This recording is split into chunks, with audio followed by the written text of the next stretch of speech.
Aku dulu mulai bisnis ini tuh punya butik awalnya gitu kan. Awalnya itu hanya menjual baju-baju yang udah jadi aja, belum bikin desain sendiri gitu. Itu tahun 2009 gitu.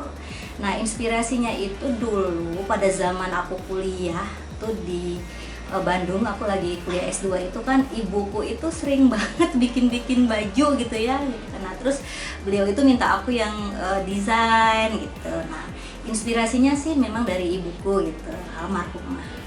Jadi Yani Halim ini tuh sebenarnya produk brand pertama saya gitu ya, dari nama Yani Halim. Halim adalah nama bapak saya gitu ya. Nah, produk dari Yani Halim ini sendiri tuh saya mostly menggunakan wastra Indonesia gitu ya.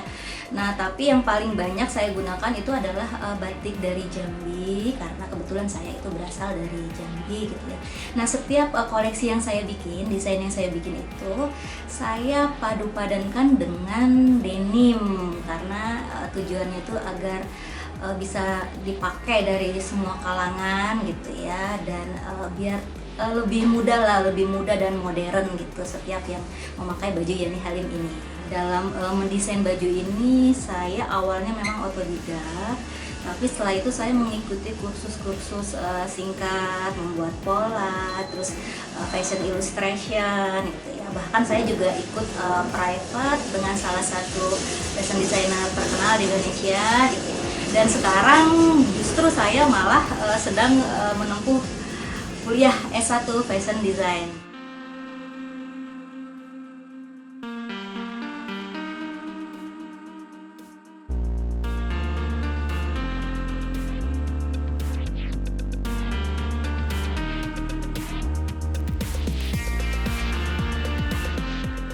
Untuk desain Yani Halim sendiri, saya punya ciri khas, yaitu ada warna shocking pinknya gitu. Nah, setiap baju yang saya buat itu ada, walaupun mungkin misalnya kecil yang hanya ada di saku aja, tapi itu pasti saya menggunakan warna shocking pink.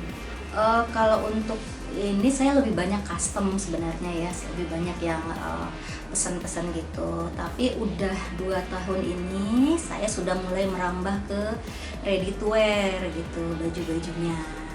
Koleksi-koleksinya juga ada di Lotte Mart gitu ya, di Blok M, dan mungkin akan segera ada juga di mall-mall yang lainnya. Kalau untuk produk Yani Halim ini segmentasinya itu middle up ya, karena saya lebih ke deluxe gitu koleksinya, karena semua memakai baik itu batik tulis maupun tenun juga tenun asli gitu. Kain wastra ini saya dapatkan dari daerah-daerah, yaitu ke pengrajin-pengrajinnya langsung, yaitu ya yang pedalaman-pedalaman, misalnya dari Jambi batik tulis langsung, atau misalnya dari Lombok tenun Lombok gitu, dan dari Jawa gitu saya udah sampai ke pengrajin-pengrajinnya langsung.